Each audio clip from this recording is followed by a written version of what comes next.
Okay guys, I'm gonna talk to you today about a drill called the banded Scap snatch. So I've had lifters come to me with wrist problems, elbow problems, and shoulder problems, particularly in the overhead position. Not so much overhead squatting, but just when they catch snatches. So they say, "Coach, I have this pain when I try to catch a snatch." And usually what that is some type of scapular rhythm / stability problem. So what we know about the overhead squat is that you're constantly loaded. So it's a little bit easier on the scap from a motor control standpoint of stabilize the whole time because it's loaded with the barbell. But what happens in the snatch is during that transfer of getting under the bar, you become weightless or unloaded.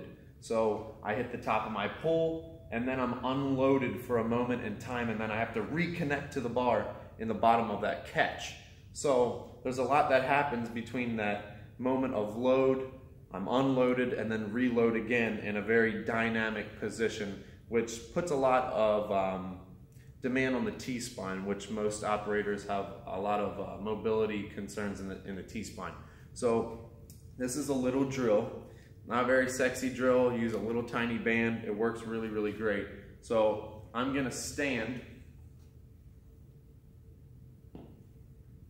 right on this band, okay? Now, what I can start to do is just simple, I'll show you from behind, is I'm moving the band up top, I'm squeezing my scaps together, and I'm just gonna come back. Now this is just the start of this drill. It's very basic, just working the position. From here, I can work my press. I can work my press and my squat.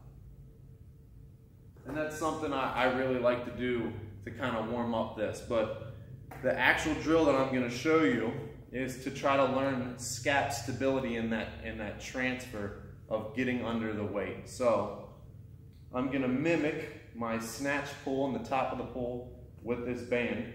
So I'm right here, and then all I'm gonna work is snapping my arms through, getting my scap pretty stabilized in a quick like position. So I'm just gonna reset, bring the band up. From here, this top of the pull position, my scaps are still retracted, stabilized, and from here, I'm whipping up and putting my hands in a nice receiving position. Again, one more time. Come up, bring my arms through, and then from here, after I do a couple sets and reps of that and I get kind of comfortable with that, I can start working a little bit more dynamic positions. So I can get set in almost a power position. I can work my pull of the band. I can hit my position, take it into a squat. I can then get my band and then drop and catch, hold, get up. I can then come up, drop and catch, work a press, stand up. So there's a lot of things that you can do with this. Again, it's not a very sexy drill, but I find that it works really, really great with athletes that have trouble with scap stabilization in the snatch, especially as they go to catch weights down at the bottom of squat.